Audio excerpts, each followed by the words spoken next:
émission na bino alelo c'est toujours Dieu merci Bemba fils de l'homme tout le monde ani lelo to meka ko ça na bino émission to solo na bino par rapport au Yamboka par rapport à l'actualité za ko obligé biso matono mingi ne bika bozala ka vraiment belé akolanda biso à travers émission à vous la parole boza wana chaque jour na chaîne na bino RTVL et nous sommes aussi na YouTube à vous la parole TV boza ebele akolanda biso na République démocratique du Congo na tous les quatre coins sur le monde entier merci beaucoup na bande kunanga Europe na Canada boza ebele na Canada na moni papa Kennedy Mukendi na moni papa Blanchard depuis Belgique na moni madame Adja depuis na France na pesi bino nyonso mbote merci beaucoup et surtout na bande kunanga ya ministère amen boyebi ke déjà to côté deuxième semaine oyo campagne à destruction des hôtels de Bandaki na 8e limité industriel yakawana numéro 4 yakato sambela nsamba tata soko participer kité na semaine tu koleka occasion ngo pesa meli biso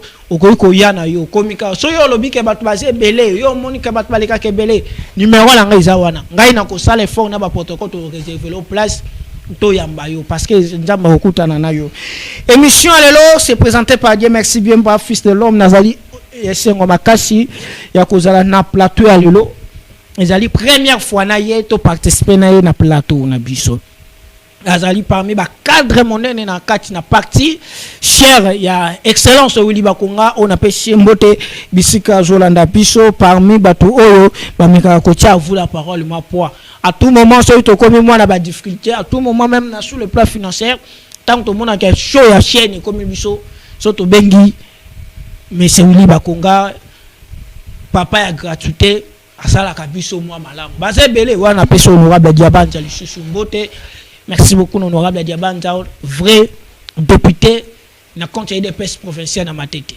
bazali bon nous ba excellence Willy Bakonga na pesi Mbote bisika zolanda biso à tout moment surtout considération bato ba yebi ngai na privé ba yebi ke ngai na ba politicien na landaka mbongo te na landaka kaka considération ce qui moto azo considérer yo eza parmi bisiko biso to fandaka yangona lelo na yambeli bino au cadre na bango azali président interfédéral ya PSN na pesi bato basala ke fort to joyeux parce que to meka ko luka batani za moins difficile na pesi ndeko nanga ibelo otokozana na vendredi na émission awa ya débat belo azali pe moko ya ba cadre na kati na PSN na pesi matala molobeli ya baike moto atongo ya kati Sodé à Tongo parmi ba heureux de l'ombre et à vous la parole ata vraiment wana na Tongo ça dit que ye Tongo nyonso tozakana ye ça dit so lingo mona biso moni matala na pesi Mbote na pesi honorable papier taya bisika zolanda biso na pesi Mbote merci na considération merci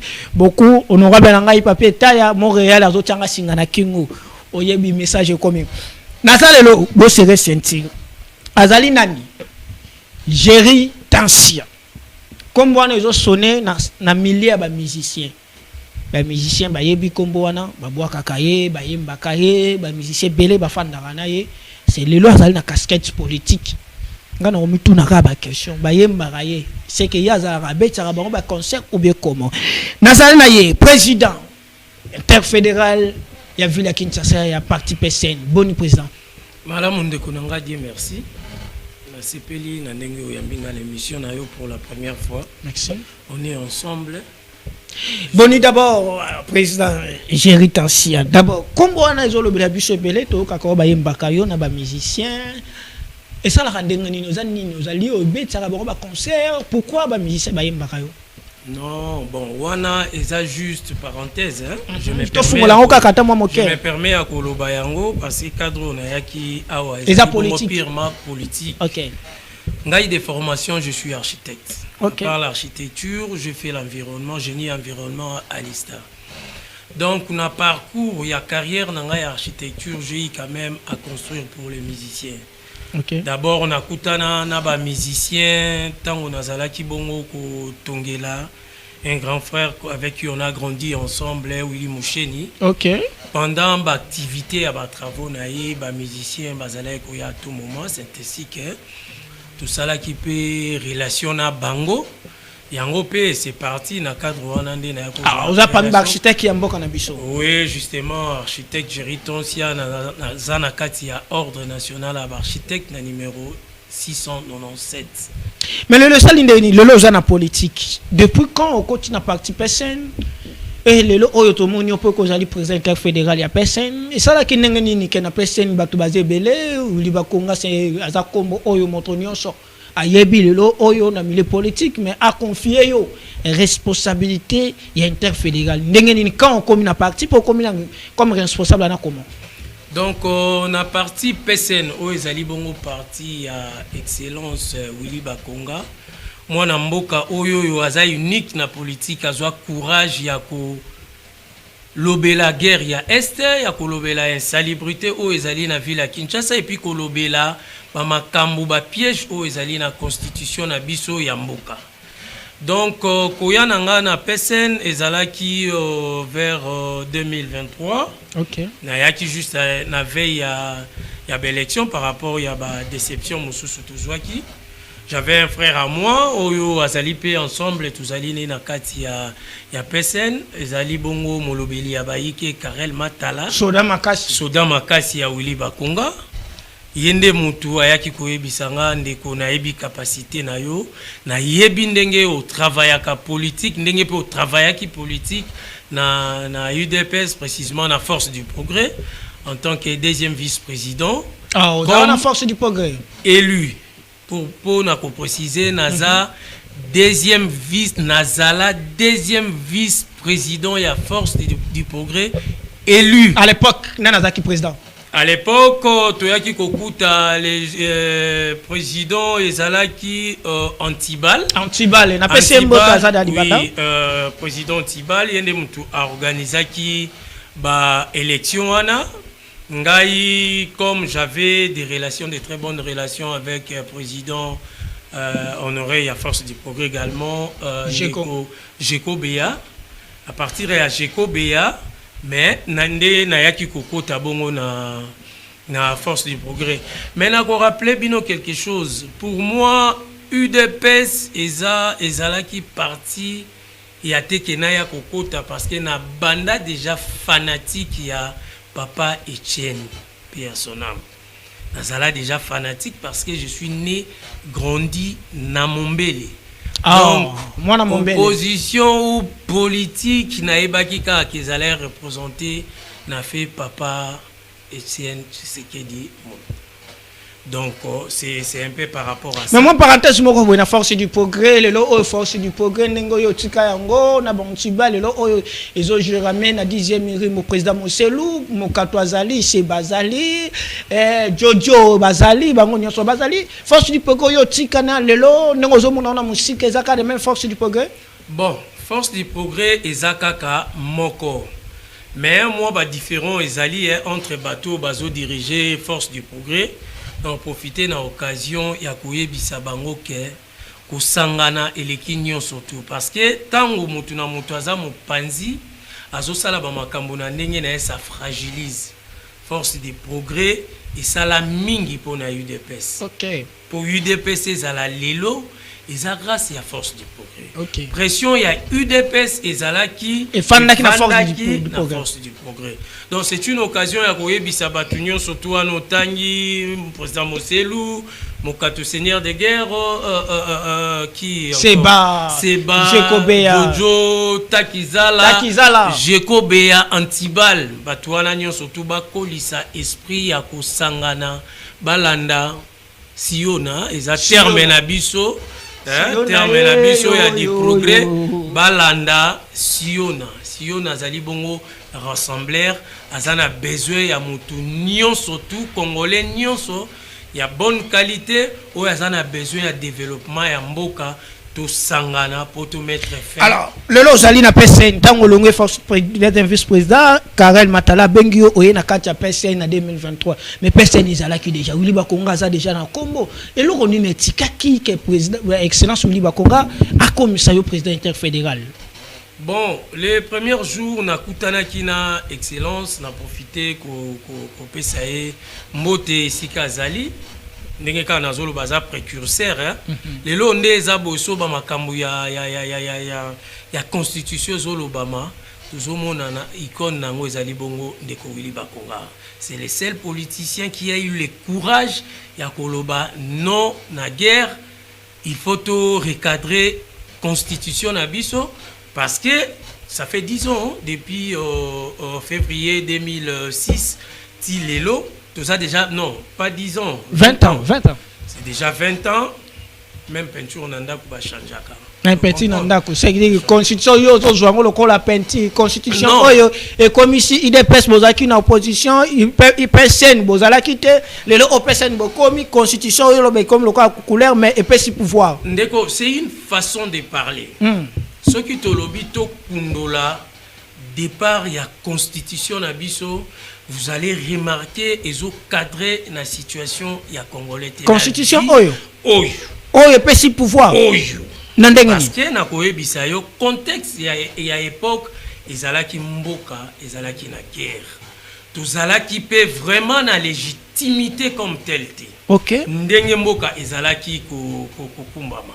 Parce que accession ya musée pe ya son homme tango yaki kozwa pouvoir, musée a rejeté qui complètement à chaque des côtés constitution o ayaki ko kuta yango ane memaki biso na yango oyo et memaki biso ndenge azalaki ko diriger par rapport ya ba décision oyo azalaki ko justement merci a diriger ti ndenge toyeba akufa président de l'époque après Musée Kabila, Joseph Kabila, tant a eu pouvoir au départ, azalaki na soubassement moko juridique T. Donc à partir il y a 2025, Kabila a na soubassement juridique. Mais non, azalaki na ngote à l'époque tout allait na constitution T. Il a dirigé pendant temps X tout allait na constitution. OK. Parce que constitution est kozala promulguée na 2006. Promulgué en 2006. Élection et kosalama na décembre. Oyo ezalaki promulgué en décembre également na deuxième 6 et si na 2000 la constitution. Élection salam na décembre na 2006. 2006. Ezande élection de mutu et ko pesa président Kabila légitimité. OK. Il y a 2006 c'est Salami, il y a 2011 c'est Salami. Si il y a 2018 et au Salama, moi na mboka Félix Antoine Tshilombo Tshisekedi aye ko accéder na pouvoir. Donc c'est par rapport à ça et puis c'est vraiment c'est normal. C'est la tokota na constitution, avant tokota na constitution. Merci beaucoup. Naebi ke bozali vraiment belé bisika bozolanda biso bozo komela biso. L'émission c'est chaque jour à partir il y a 12h et rediffusion bokolanango à partir il y a 21h la même chaîne la même heure. Tozolobela makambo ya constitution na pesa bino thématique té. Biso na ndeko na biso géritansia tozali kolobela kaka makambo ya constitution. Mambo ya pesa na kobeta e mwa moke na sie parce que Willy Bakonga lobi ke nzamba alongola 5 ans na vie na ye apesa yango abakisela ngo chef de l'état ezaki jalelo ou bien zali discours azali na conviction biso surtout bi ke Willy Bakonga bando bakazali kabiliste ya makila to kobeta ngo ngana za banki te a changer position là on ne sali ke a changer ba homme politique ezaka kanini supu azoluka kota na makambu ou bien zanini ngala za banki te ndengo lobi na biso ke non Joseph Kabila zaki na légitimité c'est que à l'époque yangwane ezali parmi ba raison ba changer constitution c'est là. Non, pas seulement ça. Eza plus contexte oyo mboka ezalaki ko fonctionner. OK. Mboka ezalaki na guerre oyo ezalaki na agression ya ba voisins ndenge bazalaki ko menacer mboka. Vous voyez? Donc après l'agression wana nyonso tundenge et salame eza contexte ya ba agression wana nde mutu et yaki kosala tout ça la constitution. Donc agression ezalaki ko dominer na kati ya élaboration ya constitution na biso. Donc raison pour laquelle na lobby que contexte de l'époque est différent du contexte actuel. Il y a un changement changer. Il y a pour changement de révision. Bon, pour le moment, nous avons une révision parce que l'article 218, ils ont sa possibilité, il y a révision. Article 218. 218, ils ont sa possibilité. Possibilité, il y a révision. Ils ont 4 points. Mais l'article 218, est-ce qu'il y a un article qui est non en révision? Le cause pour révision d'abord, non. Mais il y a un article dans la Constitution, ils ont permettre, je crois, 219, et le lobby, ils ont matière, attention, c'est bon. Aucun article 219, aucune révision ne peut s'intervenir pendant l'état de guerre, l'état d'urgence ou l'état de siège, ni pendant l'intérim à la présidence de la République. Mais la Constitution, lobby que non, beaucoup ont révisé la Constitution pendant l'état de guerre, l'état d'urgence. Tous en est, vous voyez qu'il y a l'état de guerre, il y a l'état d'urgence. Oh, bah, tiens, on a pardon. Mais il y a l'autre, on a révisé la Constitution. C'est que vous avez violé la Constitution, vous avez violé l'article 219. Mais dès qu'on a que si j'ai tabouté révision, il y a Constitution en Bokanabiso. Parce que la Constitution actuelle, Constitution Tozanango, elle a été changée le 20 janvier 2011. Constitution actuelle. Oyo Yambo Cannabis. Ok. Et ça là qui déjà changé. Et puis par rapport à l'article 219, verrou Oyo Zolobana, mais verrou Yango, nani moto verrouilla. Oh, tout ça dans la Constitution, il y a état de siège. Oui. État de siège. Donc, on peut changer pendant l'état de siège. Ok. État de siège. État de siège aux Zoloba. Mais Constitution n'a point à définir format et état de siège en côté. Oh. Entre nous aussi, au Kokiko, au Kokotanga, format et aucune révision ne peut s'intervenir pendant état de guerre, virgule état d'urgence ou état de siège. Ok. Mais il faut qu'on ait état de siège au Tozanango, ils sont partiel. Oh là là. Ils sont partiel parce que on a combien de provinces dans notre pays? On en a 26. Ok. Provinces Oyo actuellement, ils ont menacé, ils ont des provinces où ils ont menacé. Vous voyez? Donc si je peux, par rapport à ça, état de siège, on est partiel. État de siège généralité. Non, ils ont généralité. N'engé ba guerre zo sala mana bamboka mususu, bamboka mususu tout et tout. On a connu aussi des problèmes, même à l'époque, il y a le président Kabila. Tous allez n'avoir problème à la guerre, mais il y a eu des élections. Ok. Parce qu'une partie en Mboka, ils ont un problème, tous sangana, tous trouver solution pour na kulukandenge nini ya kobengana batu oyo bazali ko menacer une partie en Mboka. N'empêche, raison pour laquelle nazoloba les formats oyo zoloba wana, c'est un format réduit. C'est un format réduit. C'est un format réduit. Oyo et qu'on empêche de protéger plus de 20 provinces Oyo Tozanango ensemble avec vision à chef de l'État et puis tous se mettre ensemble pour te mettre fin à Bamakambuana. Mais article 220 et lobby que non, ils ont article verrouillé. Moi tant que simba yangote, beaucoup ko toucher yangote. So il faut ça la révision. Natangela yo ngana loba kina bino lolo to kosa l'exercice ya kotanga la forme de la République de l'État, les principes du suffrage universel, la forme représentative du gouvernement, le nombre de durées des mandats place au Congolais, le nombre de durées des mandats du président de la République, indépendance de pouvoir, ça dit bako simba yangote article 20 c'est verrouillé. Bon, nous violer la Constitution de Cogéritas. Ndeko, comme tel qu'on violer la Constitution, article 220, ils ont verrouillé, bien sûr. Nani m'a verrouillé la Constitution. Donc, on a article 5. 5, article 5. Article 5. Oh, yo so moniga maramonde ko zo bebe choli bako za après ya ko pesa biso version na yo. À vous la parole les awana. La souveraineté nationale appartient au peuple. Tout pouvoir émane du peuple qui exerce directement par la voie de référendum ou élection indirectement par les représentants. Ok. Si on est d'accord. Pour ça, Mikol Bosso. Si on est d'accord ensemble, na yonde konangai, isa article wana ezomoni sabiso pouvoir souveraineté za ya peuple.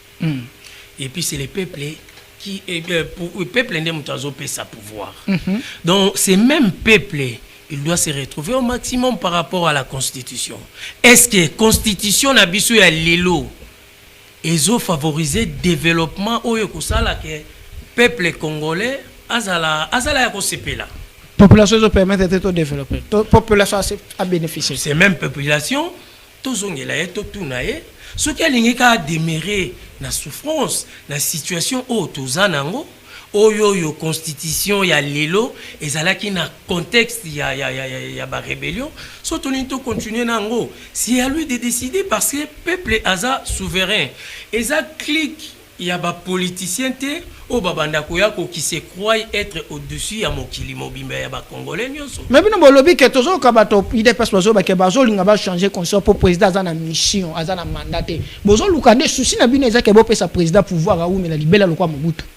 Pour la précision, moi je ne suis pas délibéré. T'es na lobby t'es union sacrée. Bon ozana union sacrée. Vision biso étant donné toza na kati ya union sacrée bolingo pesa président mandat libela mandat vie bo pesa président comme man président ya vie le quoi Brazza le quoi non tozo pesa été parce que jusque là azana na mandat na. OK ti lelo il est président, il engage notre pays République démocratique du Congo.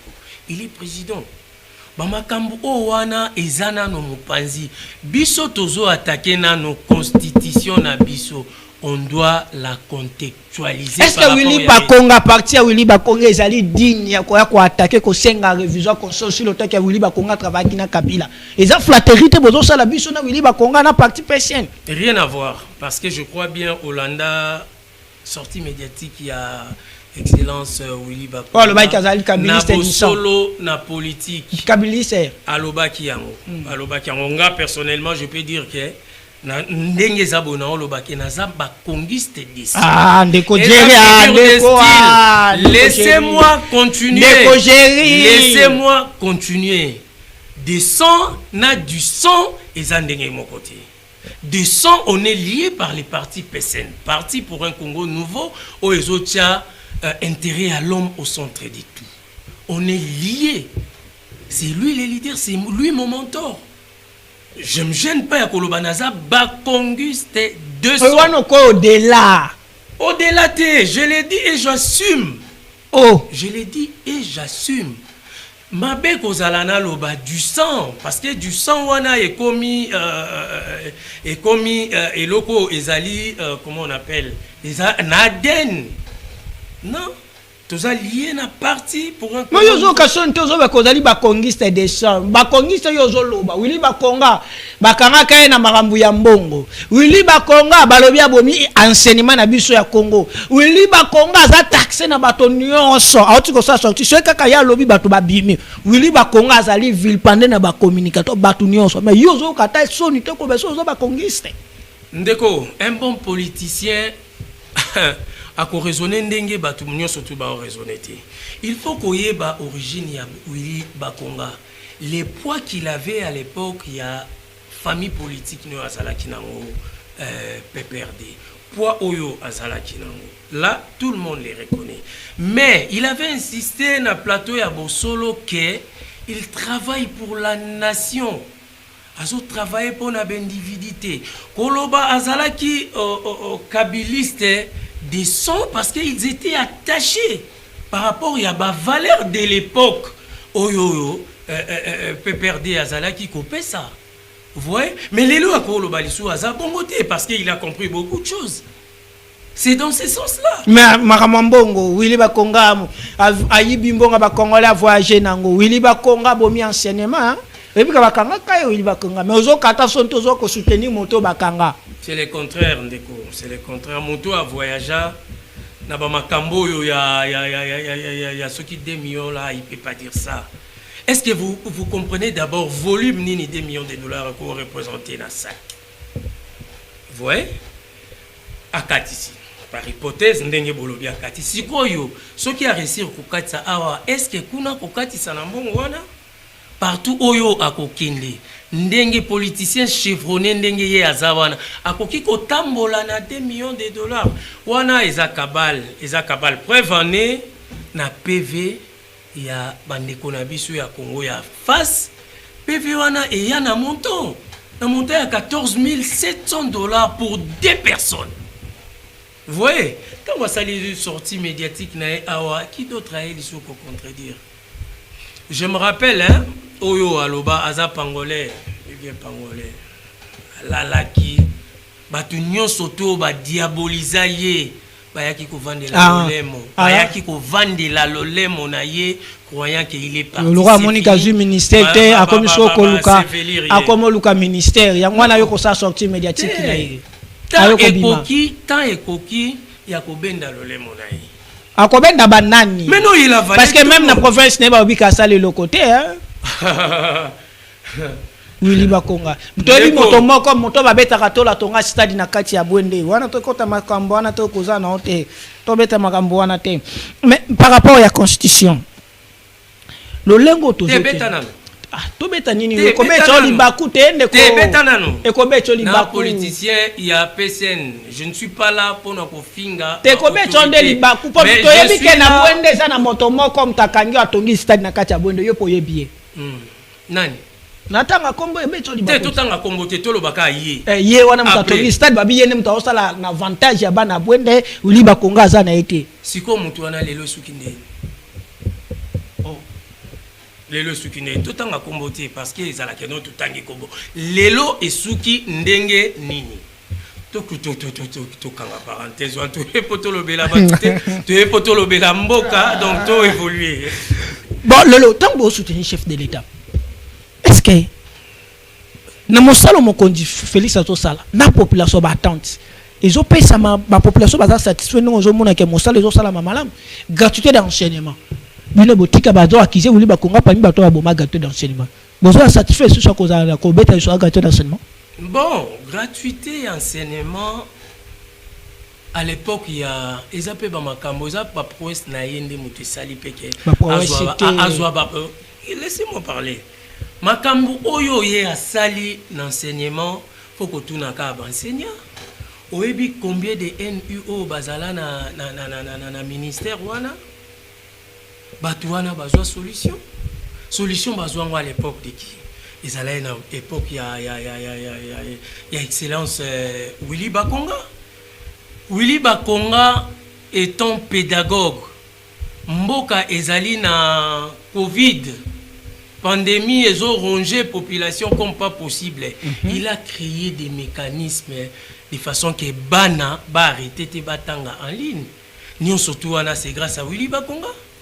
Mais si quoi yo na kotuna bon, je ne suis pas permis à vous poser des questions mais na kolobake. Mutuna moto à répondre après Willy Bakonga. Oyo nini yango boyoki lisusu na gratuité enseignement. Na boy olobi to tanga ba kombo te personne tanga kombo ebeta di ba kombo. Yango na pe. Nous on n'est pas comme ça, tous a éduqué autrement na politique. On n'est pas comme ça, on est éduqué autrement na politique. Wana parti nini? Personne parti pour na mandataire te o ba beta bino ba 12 boza ta ba mandataire te boza éduqué autrement. Mais c'est normal bitumba oyo ebimisa ba makambo ya 2 millions. Même bitumba oyo ezo sala biso bon mais c'est fini. Tout le monde a compris que Willy Bakonga azalaki diabolisé. Mais aujourd'hui bako diaboliser pour l'intérêt nini pour baluka nini to so la paix. Guerre d'esprit. On essaie ça ba guerre ya leadership. Moni isa abimi député te guerre leadership mais sénateur te guerre leadership les gens to lo bana na fief na ye na Bwende na chapa est-ce que nani oyo wa faire face na Willy Bakonga attends la position oyo Hassan qui peut faire face na Willy Bakonga na Bwende qui peut faire face kotanga bakombo te hein pour te tozo tanga te vraiment qui peut faire face à Willy Bakonga Bazate Willy Bakonga c'est un roi côté kuna c'est un roi ngana bakisi c'est un roi na chopa Willy Bakonga c'est un roi tout le monde le sait. Tout le monde bino bo la pétition bo bandi ko signer pétition na parti na bino na mona kibelo atindelinga ba image na moni Karel na moni bandeko mosusu bozo c'est la pétition pour bo signer bon objectif ezani pétition na moni ka ba membre parti na bino na ete so boko kokisa na nombre parti na bino boko reçu objectif ezani. D'abord na koyebisa yo pétition wana eza constitutionnel l'article 218 et permettre ils en a 4 points. 4e point au Italie bongo peuple 100 000 personnes oyo bako signer pétition et quand il y a une des chambres il y a parlement il y a des articles où ils en a constitution na biso où ils a énervé on peut réviser ça c'est constitutionnel donc ils a pona PSNT initiative ezali ya PSN oyo ekambami n'excellence Willy Bakonga c'est lui l'initiateur et puis yene mutazo bouger batunyo surtout bazaya kolala bazolo bater et ça quand même bazo accusé complicité parce que bazolo bater na terrain je ne sais pas na kotuno motuna te parce que motuna ndeza yo qui peut me dire politicien nini oyo a telemi alobeli makambo Willy Bakonga zolo à tout moment ba indexa kayeka que par rapport ya passé par rapport ya famille politique oyo azala ki na assuma kango il était là mais vision ezali sous oyo ezala ekalate toza derrière chef mokonzi ya mboka derrière chef d'état boza derrière pour na nini. Mais non, par rapport à vision par rapport guerre n'a aussi la terre ville qui ça salité bazo souffrir guerre et aussi la ndenge nini c'est parmi ba point oyo alobela ki na meeting na biso aloba ki balongola 5 mois balongola 5 et pas na style c'est un pédagogue un enseignant il sait comment captiver la population sa figure de style ndenge aloba ki bongo la ki cité ba longoli message ezali que non au président Azalawana parce que pour le moment soki ben effort oyo déjà président de la République a sali pona mboka soki ezake batu baye na bulu yeke turo accélération ya ba makambo ezala grave ndeko na oye biso complot moko ezana na constitution na biso constitution na biso ndenge nazo bandela ezala taillé sur mesure. Taillé sur mesure. C'est taillé sur mesure. Total par exemple article 217 naza juriste té. Total article 217 ce qui ba juriste ba ko contredire parce que bangone mutu ba yebi matière wana nini. Na 217 anemo elobeli concéder souveraineté na biso pour la peine Afrique entière. Et puis c'est unilatéral, seulement nous.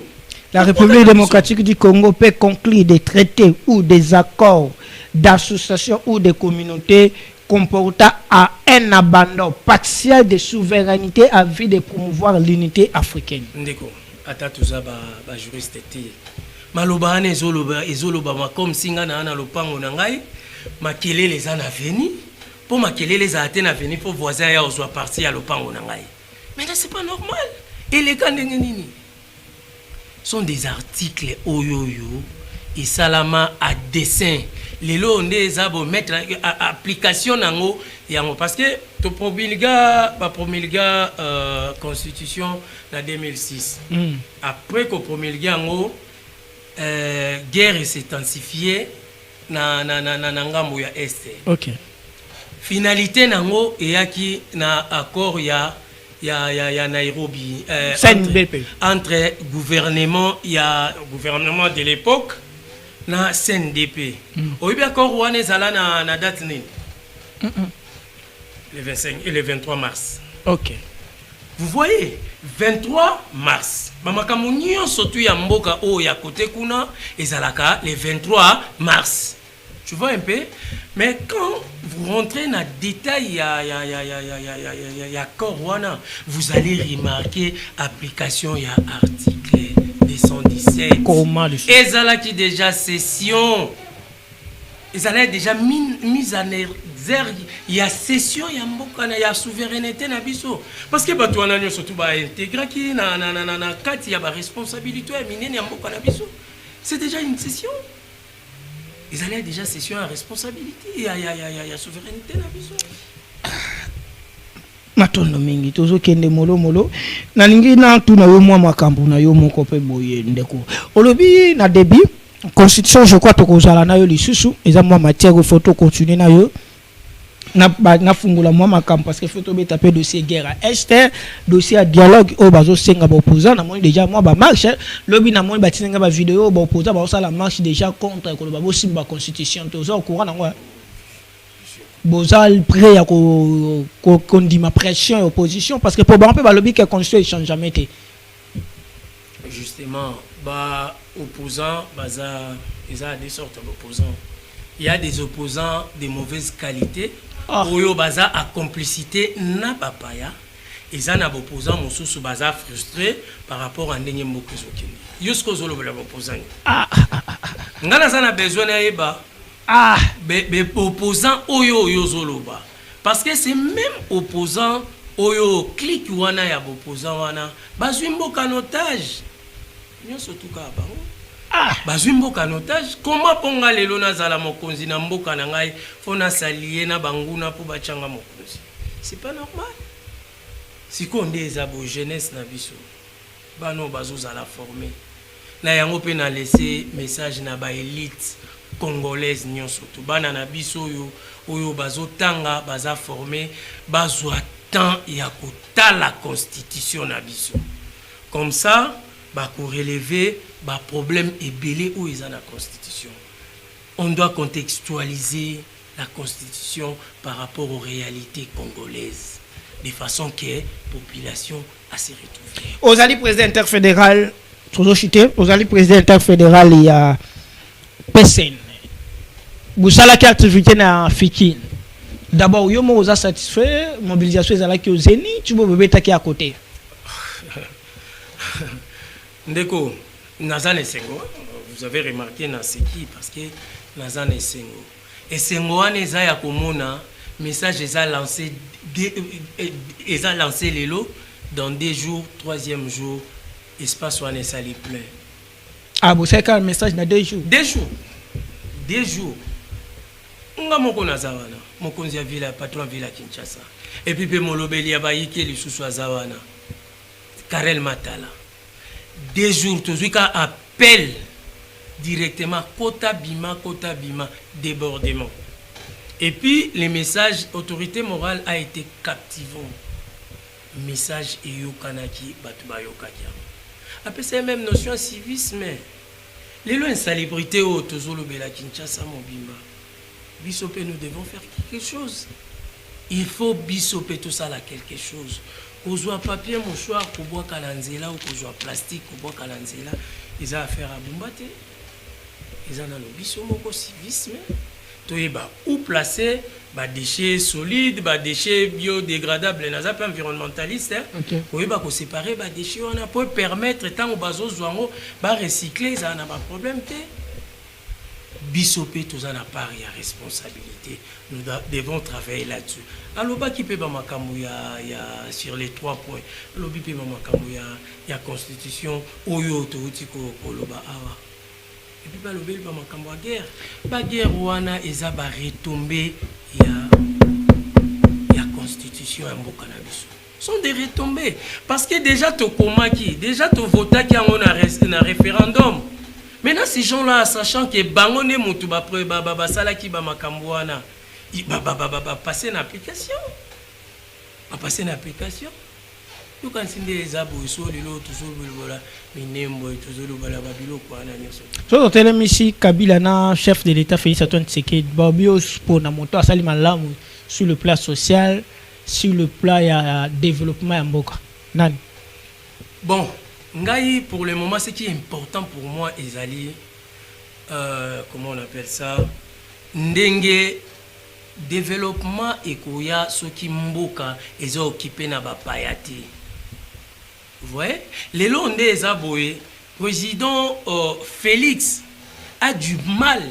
Ya kosala ba makambo mosusu tant que mboka une grande partie ya nkita ya mboka ezabongo na bapaya. Vous savez, Babiloko Onyon surtout, ba ressources naturelles au yabiso, o eza bradé na bapaya. Soki ezalaki kozongi la biso. Développement rapide au Tulunga ozala nango ninga ozala ya ndengeni. Raison pour laquelle moi je ne vais pas faire la différence dans ce sens-là. À l'époque, ezalaki tokolobela président rwandais parce que il avait des alliés dans Katsamboko na biso. Azalaki na batulaye. Et puis, administration partout, Batunae, Bakotaki. Personne n'est parlé par rapport à ça. Mais les lots des boulonnements silencieux et salami. Okay. Batouana, au fur et à mesure, Bazo CD, Bazo Tika. Développement ya malam ozoya. Tango tozui mboka na biso mobimba. Po tozozwango. Mboka na biso kalamingi te tozozwango. Tozui mboka na biso mobimba. Ba Congolais, ba Vanda. Pour tout bongisa mboka na biso eza affaire ya batu nyonso tout. Raison pour laquelle on doit contextualiser la constitution par rapport aux réalités congolaises. Faut Congolais, le peuple oyazo peut sa pouvoir, faut se retrouver. Ah, Congolais oyazo se retrouver te. Mais non, se retrouver ndenge nini ba problème eza na mboka. Ba problème eza na mboka. Merci beaucoup ndeko Géry. Tozo koma na suka. D'abord dépose ali le président fédéral. So na tout bilan est positif ou négatif? Bilan est vraiment positif parce que na yaki kozwa poste wana na veille à l'élection. Ça m'avait pas permis à kobimisanion surtout na zala nango pour le moment avec adhésion aux ezo sala na ville à Kinshasa. Adhésion personne. Oui, ils ont continué. Ils ont continué à c'est qui personne. Mais non ebo bato ba yaki wana na fikinu wana. Baza batona. Baza batona. Parce que Batouana a besoin qui faciliter à cause de la communiquer na émission tout ça les préparations à des jours. Batouana a besoin faciliter à cause de la informer à partir de yo sko olobi cause na mumbele bazo souffrir. Bandile zaki ya mumbele zaki ka moko bandoto nga presse mumbele na sali makelele parce que toza na député car député azaleka moko na mumbele na yebaki na ki makala na moni kutu ke député moko na mumbele na leki na moni madame Edith na opesa félicitations te parce que na moni mumbele presse mumbele babandi ko tonga iza yote mama iza nango yote ko loba babandi ko tonga mbepe na nga na tsasko makelele na osaka mouvement mo bamukie na ozonga na tsa makele na banda ko nga mokalo ba benginga mokale za abandonné mais bazali na président assemblée provinciale bazana ba député Patrick Mubengaza so que président a commis aba ye mutazali aba wenze mais za abandonné au mois d'avril soko bela attention obelango pour na créer sur rubrique wana ya kalo boye baki bandoko la sabino ba pondi tezozonga na avril to moni mombele so to tuni yoza mwana mombele apport na yo nini na mombele. OK, andeko merci na ko profiter na pesa bandeko na nga ya mombele mbote et puis na yebisa bango courage mombele za abandonné. Mombele, hein? C'est que nga continue au pèse nga raison. Oui, merci. Ma raison. Est-ce que Mombele ezana mutu oyo akoki kolobela Mombele? Mais bazana député te madame Edith. Ah. N'importe soit voté dans loi nini Edith nini yango na sabi pona ba Mombele, to na Congolais. To keka. Ah. OK, moi je le sens pas sur place, moi je le sens pas. Nga Géry Tonsia. Ndenge na sabonde na yebisa ki on est rendu à Mombele. Nga la sala action na Mombele. Ah, ndeko monsieur. Action kwa nini?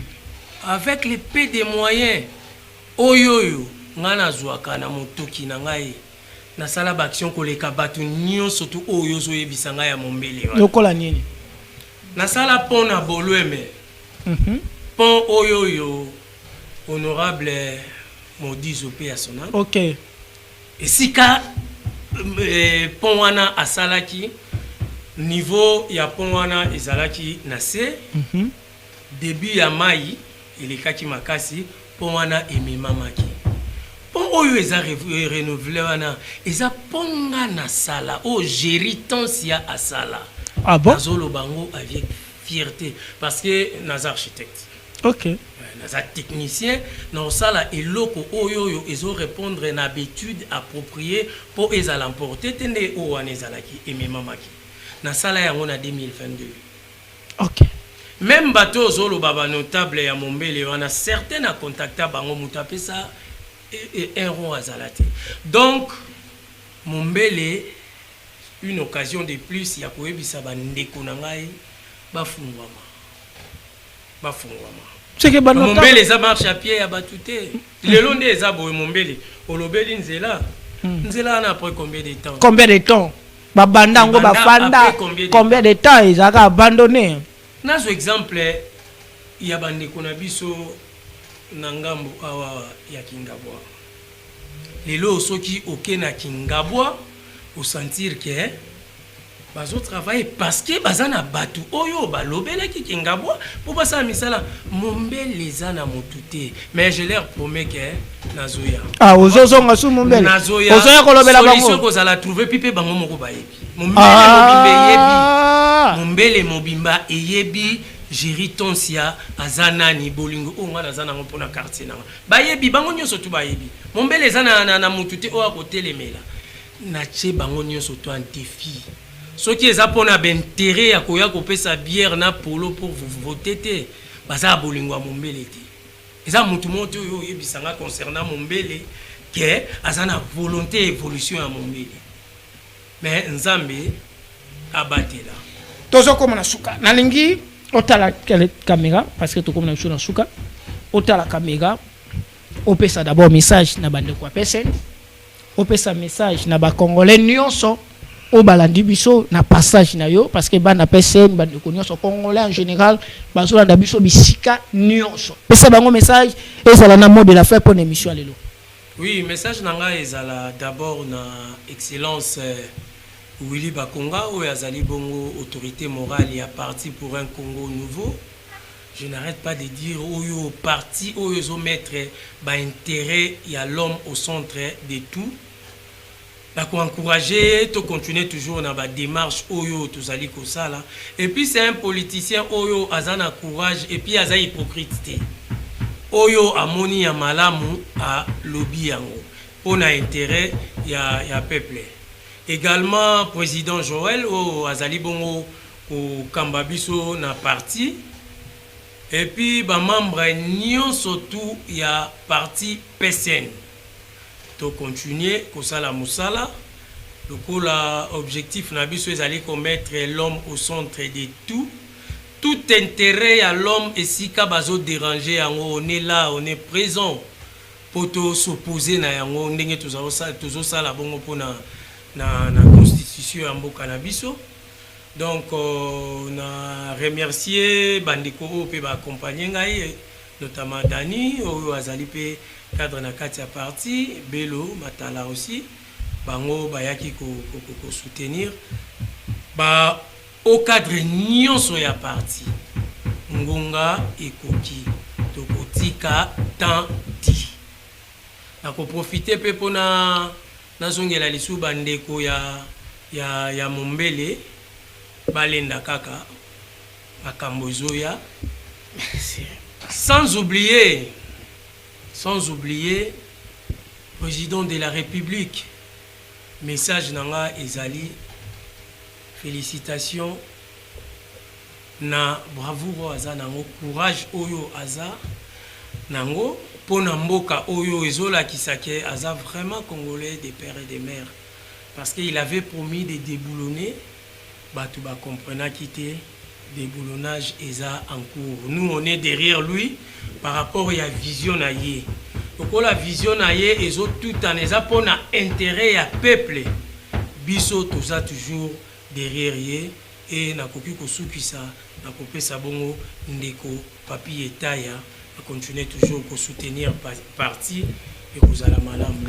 Je vous remercie aussi. Merci beaucoup. Ndenge pe oyambi ngai Je crois que c'est la première fois que tu as yo, tu as l'effort, tu as yo à tout moment, émission est l'actualité est même la semaine attend bala moko attend moi, to meka kozalana yo, to ko accompagner na ba événement sur lobi na Mombele, yo poso za notable ki mbacheke, to ko accompagner yo notable ya Kaluka, to ko accompagner yo. Le ko nga jusqu'à présent on a vu notable la commune ya Kinshasa te. Nga za ka ne grandi na commune ya Kin.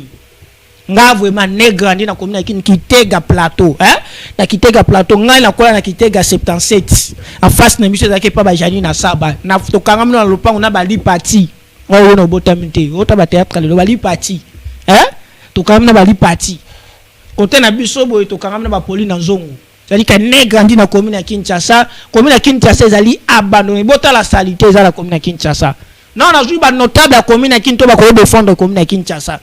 Na pesi ba mettre dans sa judo na Dragon na Negrasi Jisekin plabisika na soto travailler maître Guerre na pesi mbote bisiko zo na biso machine Musa na pesi bino mbote mais commune Kini za na batote ba ya popol boze belé na commune Kini ba jani na satadi ba vekimo ba wana na otanga ba kombo ba to ba botam na commune Kini ba commune Kini ba maître Chuda bo bunde ya commune Kini. Et ça, c'est un moto moko to défendre la commune Kinshasa. Ba jeune commune Kini comme kaka lale à la muki à lati pop fani moto ko défendre ba ngata mais bazo yiba bino ba voix. Bozela. Na biso no février boko miyo yoko bima bino. Rediffusion 21h na même chaîne. Merci beaucoup na ndeko na biso Jeritansia surtout merci beaucoup na bande ko so basala ke poto joyer so Nicolas Suni tozo luka pe ligue maman présidente la ligue des femmes. Plateau yango zo convoqué yo. Cadre nyo so personne olingo ya kawa so po yo za posa débat wana botu na Karel Matala yebisa bino ventilateur wa mu proposal bima o za posa débat yaka to yamba bino to mona ina bino lobi na même air na même chaîne merci.